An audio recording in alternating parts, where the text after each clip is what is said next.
নমস্কার, আমি রাজ। আপনারা দেখছেন খবর 24 ঘন্টা।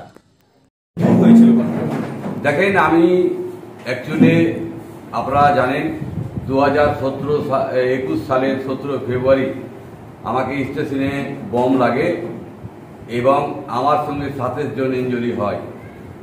তাদের আজ পর্যন্ত বিচার হয়নি এবং আমাকে আমার হোয়াটসঅ্যাপে মেসেজ দিয়ে বিভিন্ন রকম গালাগালি এবং বম মেরে দেব সেই আমাকে হুমকি দিয়েছে। এবং আমরা চাইব, আমার ছুটি থানায় আমি এফআইআর করেছি, এই জিডি করেছি, জেনে আর পূর্ণাঙ্গ তদন্ত হয়ে তাদের প্রতি কঠোর ব্যবস্থা নেয়। আমি মাননীয় মুখ্যমন্ত্রীর দল করি, সেই কারণে আমাদেরকে এই হ্যারাস করার চেষ্টা করছে এবং কিছু দালাল আছে বিভিন্ন রকমভাবে হুমকি দিচ্ছে যে রেড করিয়ে দেব, ফলস কেস করিয়ে দেব।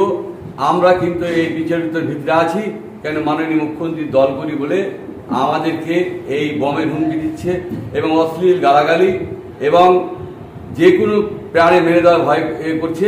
কেন আপনারা জানেন আমার 1 মাস পরে আবার অপারেশন হবে, আমি কম্বাটুর যাব। কারণ হলো যে আমার পুজ পড়ছে, এখনো পা নিয়ে হাঁটতে পারি না, এখনো আমার ঘা শুকায়নি।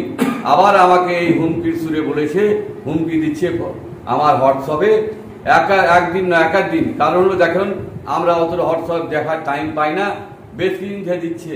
আমি 2 দিন আগে লক্ষ্য করে দেখলাম যে আমাকে প্রচুর গালাগালি এবং হুমকির সুরে আমাকে দিচ্ছে। আমি প্রশাসনকে বলেছি যে কঠোর তার ব্যবস্থা।